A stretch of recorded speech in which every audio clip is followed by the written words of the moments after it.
जयपुर से खबर है। रामगढ़ विषधारी में केरिकल की मौजूदगी दर्ज की गई है। वन विभाग उत्साहित है। रामगढ़ और भैरपुरा पहाड़ी पर दो जगह पर केरिकल कैमरे में दिखाई दिए हैं। एक दशक पहले सरिस्का सहित अन्य वन क्षेत्रों पर काफी संख्या में थे। पिछले साल 22 अक्टूबर को सरिस्का में वीडियो भी सामने आया था, लेकिन काफी समय बाद यहां से लुप्त हो गए थे केरिकल। और अब रामगढ़ विषधारी में केरिकल देखने से एक नई उम्मीद जगी है। मेरे साथ एसोसिएट एडिटर निर्मल तिवारी लगातार बने हुए हैं।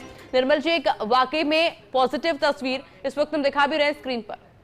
देखिए, कैरेकल एक ऐसा दुर्लभ प्रजाति है आयुषी, जिसको अगर हम आम बोलचाल की भाषा में बोले तो उसको सिया घोष बोलते हैं। जो सिया घोष है वो काफी समय पहले दिखा करते थे और काफी संख्या में दिखा करते थे। खासकर सरिस्का में तो एक कैरेकल पॉइंट ही एक निश्चित जगह बना रखी है जहां पर कैरेकल पॉइंट के नाम से था, लेकिन एक दशक से ज्यादा समय पहले वहां कैरेकल लुप्त हो गए थे। लेकिन पिछले वर्ष 22 अक्टूबर को वहां पर भी कैरेकल दिखा। कारण क्या था कि वहां से कुछ जो आसपास के जो क्षेत्र थे उनको गाँव को विस्थापित किया गया था। तो गाँव विस्थापन से क्या हुआ, वहां एक मुफीद स्थिति बनी और मुफीद स्थिति बनने की वजह से 14 साल बाद चौसिंगा दिखा, 12 साल बाद वहां पर कैरेकल दिखा। लेकिन नई उम्मीद अब रामगढ़ विषधारी ने जगाई है।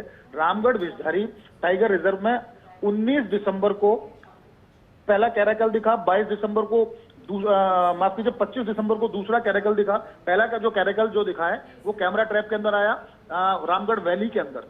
दूसरा जो कैरेकल दिखा वो भैरूपुरा पहाड़ी जो है उसके ऊपर वो कैरेकल वहां पर दिखाई दिया। कैमरा ट्रैप में उसकी फोटो आई है और ये तो लगातार कैमरा ट्रैप जिस तरह से चेक कर रहे हैं वहां के डीसीएफ संजीव शर्मा और जो तमाम जो दूसरे अधिकारी हैं वो लगातार कैमरा ट्रैप चेक कर रहे हैं। और भी जो कैमरा ट्रैप जगह जगह लगा रखे हैं उनको भी चेक किया जाएगा। हो सकता है कोई और दुर्लभ प्रजाति का इनके अलावा भी प्राणी दिखे। लेकिन कैरेकल को लेकर के राज्य सरकार कोशिश ये कर रही थी। पिछले दिनों मुख्यमंत्री द्वारा भी जब समीक्षा की गई थी विभाग की, उसमें कहा गया था कि कैरेकल प्रोटेक्शन, कैरेकल कंजर्वेशन के लिए एक प्रोजेक्ट शुरू किया जाए। सरिस्का में वो प्रोजेक्ट शुरू किया जाना था, लेकिन अब ऐसा लग रहा है कि रामगढ़ विषधारी में जिस तरह से दो जगह पर, दो पॉइंट के ऊपर कैरेकल दिखे हैं, तो निश्चित तौर पर एक उत्साहित स्थिति। और जो Pawan Upadhyay chief wildlife warden, उन्होंने भी इसको लेकर जो तस्वीर हमारे साथ साझा की उसमें भी उन्होंने यही कहा कि निश्चित तौर पर कैरेकल का दिखना एक दुर्लभ घटना है रामगढ़ विषधारी में।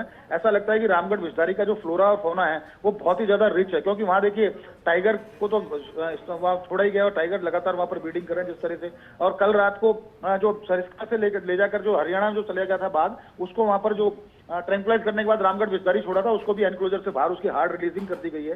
जल्दी एमपी और महाराष्ट्र से भी वहां पर बाघिन आएंगी। वहां पर स्लॉथ बियर वहां पर हैं, तमाम जो दूसरे पैंथर वहां पर देखा जाता है। और अब कैरेकल वहां पर दिखना निश्चित तौर पर अच्छे संकेत हैं। और राज्य सरकार की जो मंशा है कि कैरेकल कंजर्वेशन के लिए जो प्रोजेक्ट शुरू किया जाए, वो मेरे को लगता है सरिस्का से ज्यादा मुफीद जगह उसके लिए रामगढ़ विषधारी है। क्योंकि रामगढ़ विषधारी का जो एक पूरा जो टेरेन है, पूरा जो एक पूरी वैली बनी हुई है, वो वन्य जीवों के लिए बहुत मुफीद है। तो निश्चित तौर पर सरकार इस तरफ कदम उठा सकती है और रामगढ़ विषधारी के अंदर कैरेकल कंजर्वेशन का प्रोजेक्ट भी शुरू किया जा सकता है। लेकिन फिलहाल तो अच्छी स्थिति यह है कि रामगढ़ विषधारी में दो पॉइंट पे कैरेकल दिखे हैं और सिया घोष जैसे दुर्लभ जानवर का दिखना निश्चित तौर पर यह बताता है कि वहां पर जो कंजर्वेशन जो वर्क है वो बहुत अच्छी दिशा में चल रहे हैं। वहां पर प्रे बेस बहुत अच्छा है, वहां पर पानी की कोई कमी किसी तरह की नहीं है। और निश्चित तौर पर अगर जैसे जैसे वहां अगर कंजर्वेशन प्रोजेक्ट शुरू किया जाएगा तो निश्चित तौर पर कैरेकल को और ज्यादा उसकी आबादी बढ़ाने में यह सहायक भी होगा। आयुषी। बिल्कुल निर्मल जी, बहुत बहुत शुक्रिया आपका।